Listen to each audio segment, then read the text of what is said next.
दोस्तों, भारत समेत दुनिया भर में महिलाओं को कई तरह के टैबू का सामना करना पड़ता है, जिसमें से एक वर्जिनिटी भी है। भारत में भी ऐसे कई मामले सामने आ चुके हैं जहां लोग शादी से पहले लड़की का वर्जिनिटी टेस्ट करवाते हैं, जबकि पुरुषों के लिए ऐसा कोई पैमाना सेट नहीं किया गया है।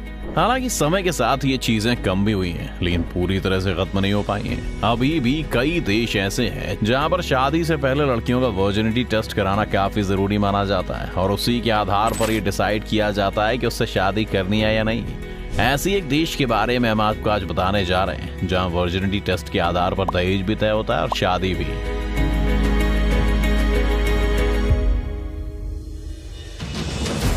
दोस्तों, हम बात कर रहे हैं ईरान की। आज 21वीं सदी में ईरान में रहने वाली हजारों महिलाओं लड़की के लिए शादी से पहले वर्जिनिटी टेस्ट करना जरूरी होता है। ये टेस्ट बिना किसी मेडिकल बेसिस पर करवाया जाता है और जो महिलाएं इस टेस्ट में फेल हो जाती हैं उन्हें हाइमन रिपेयर सर्जरी के लिए फोर्स किया जाता है। यहाँ ऐसे भी कई मामले सामने आए हैं जहां वर्जिनिटी टेस्ट में फेल होने वाली महिलाओं को जान से भी मार दिया जाता है।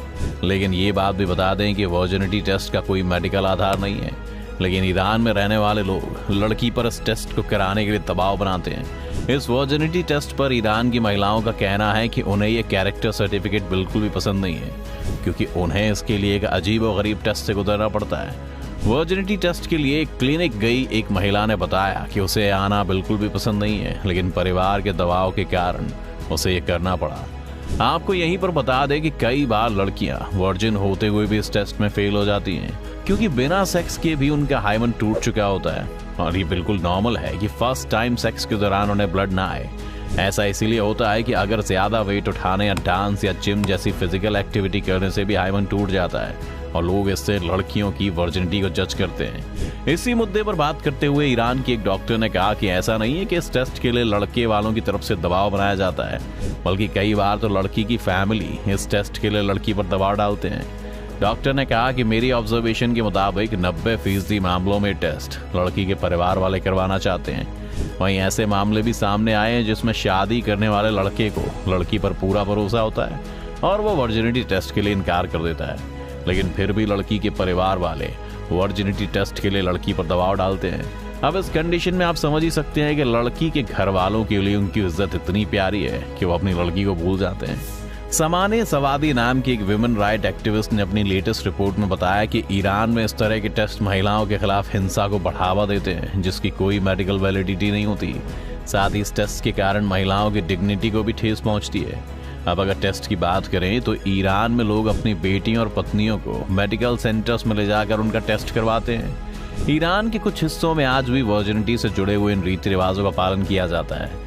इन रीति रिवाजों के मुताबिक शादी की रात, जिसे सुहागरात भी कहा जाता है, उस वक्त लड़की के बिस्तर पर व्हाइट चादर बिछाई जाती है या रुमाल रखा जाता है और अगले दिन अगर उस पर खून के धब्बे दिखाई देते हैं तो लड़की को वर्जिन समझा जाता है, और अगर ऐसा नहीं होता तो उस लड़की की जिंदगी नर्क बन जाती है।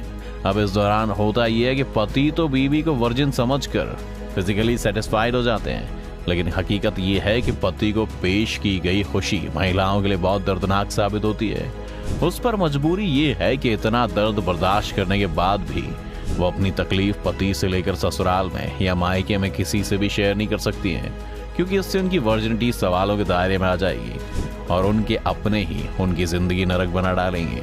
इसके अलावा अगर टेस्ट के दौरान बात करें तो जो महिलाएं वर्जिनिटी टेस्ट में फेल होती हैं उनसे सर्जरी करवाने को कहा जाता है। इसके लिए ईरान में काफी पैसे भी खर्च किए जाते हैं और आपको ये जानकर हैरानी होगी कि आज ईरान में ये हाइमन रिपेयरिंग सर्जरी ब्लैक की कमाई का एक बड़ा जरिया बन गया है और लोग ऐसा कई सेंटर्स खोल के बैठे हुए हैं जिन्हें परमिशन भी नहीं है।